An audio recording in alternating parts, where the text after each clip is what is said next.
Salve a tutti e bentornati su Italy Rocks, il mio canale YouTube che tratta di tutto ciò che rende l'Italia lo straordinario paese che tutti noi conosciamo e amiamo. Se siete nuovi su questo canale, io sono Giulio Amadei Coles, il vostro Italian Language Coach. Vi presento oggi un altro gruppo di ritocchi cosmetici che vi metteranno in grado di trasformare parole italiane nel loro contrario, con l'aggiunta di diversi prefissi privativi. Come potete facilmente capire, questo è un altro strumento linguistico che vi metterà in grado di allargare considerevolmente il vostro lessico italiano in breve tempo, senza il bisogno di imparare a memoria lunghissime liste di vocaboli nuovi. Restate fino alla fine, mi raccomando, perché in chiusura vi farò vedere come produrre il contrario di una parola semplicemente usando un avverbio che praticamente funziona in tutti i casi.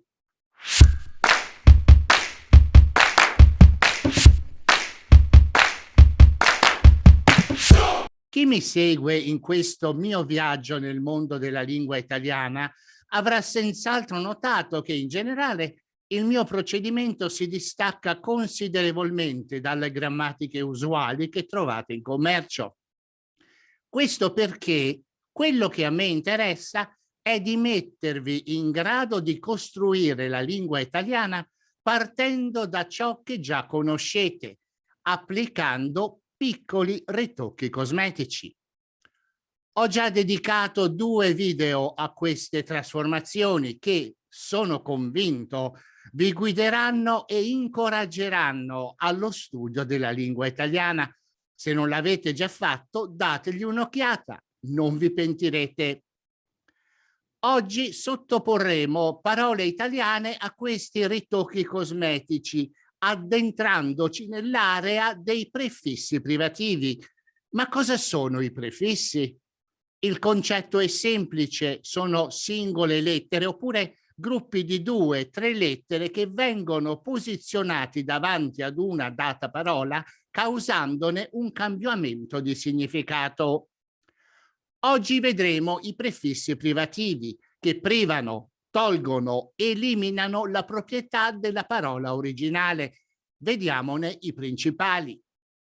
Prefisso privativo dis viene di solito usato come peggiorativo. Piacere, dispiacere. Stare con Andrea era un piacere, con Anna è sempre un dispiacere. Amore, disamore. Fin da piccolo mostrò un disamore per il pianoforte.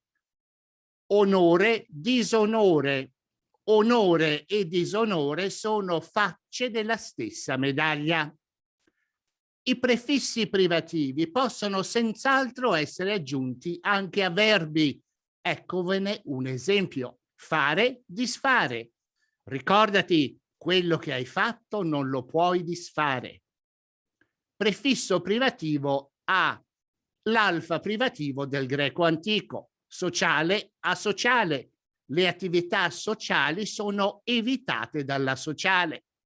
Morale, amorale. La mancanza di senso morale definisce la persona amorale. Alcolico, analcolico. Si vendono bevande alcoliche e analcoliche. L'ultimo caso è interessante perché vi offre un esempio di come la lingua italiana elimini l'intrinseca difficoltà di pronunciare 2 A adiacenti, semplicemente inserendo la consonante N subito dopo la prima A. Questa aggiunta rende la pronuncia della parola analcolico più semplice. Prefisso privativo in, che è l'equivalente latino dell'alfa privativo del greco antico. Utile, inutile. Certi trovano utili questi libri inutili. Esperienza, inesperienza. Solo l'esperienza vince l'inesperienza del novellino. Morale, immorale. Le tue scelte immorali rasentano la moralità. Notate come il prefisso privativo in si muta in im per rendere più semplice la pronuncia della nuova parola. Possibile, impossibile. L'impossibile non è mai possibile, una tautologia della logica formale. E ora una regola da imparare a memoria. Davanti alle consonanti P e B ci vuole sempre la consonante M. Questo è il motivo per il quale ho dovuto trasformare l'originale prefisso privativo in im nell'ultimo esempio che vi ho fatto. Ricordatevelo. Prefisso privativo S. Per darvi esempi di questo prefisso, consideriamo infinito e participio passato di alcuni verbi. Caricare, scaricare, caricato, scaricato, bloccare, sbloccare, bloccato, sbloccato. Ed eccoci alla seconda parte del video di oggi. L'italiano offre un semplicissimo modo di esprimere l'opposto di una data parola, ponendo l'avverbio non davanti alla parola stessa. Per mostrarvi come si adopera, uso alcuni degli esempi già visti oggi. Alcolico, analcolico, non alcolico. Tra parentesi, notate che l'avverbio non italiano è presente nella traduzione inglese di analcolico, proprio perché non è prefisso privativo anche nella lingua inglese. Morale, immorale, non morale. Possibile, impossibile, non possibile. Dal momento che l'avverbio non nega la proprietà che la parola stessa descrive, in qualche caso l'uso del non ha bisogno di una piccola addizione.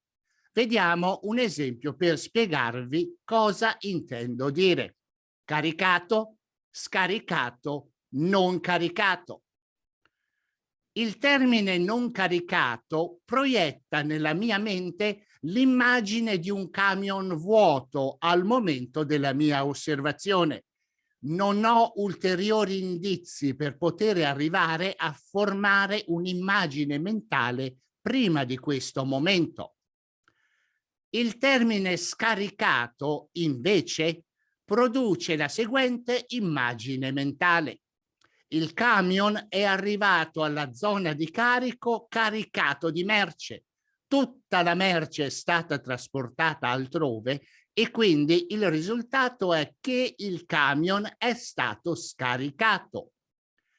Se voglio mantenere il significato dell'aggettivo scaricato, ma ho deciso di usare il concetto di non caricato, lo posso certamente fare, ma devo aggiungere l'avverbio più e dire non più caricato, no longer loaded. Bene, è tutto per questo video. Se il video vi è piaciuto, allora pollicione su e cliccate subscribe e la campanella per le notifiche di nuovi video. E ricordatevi sempre, it's my job to make your Italian sound terrific. Ciao, a presto!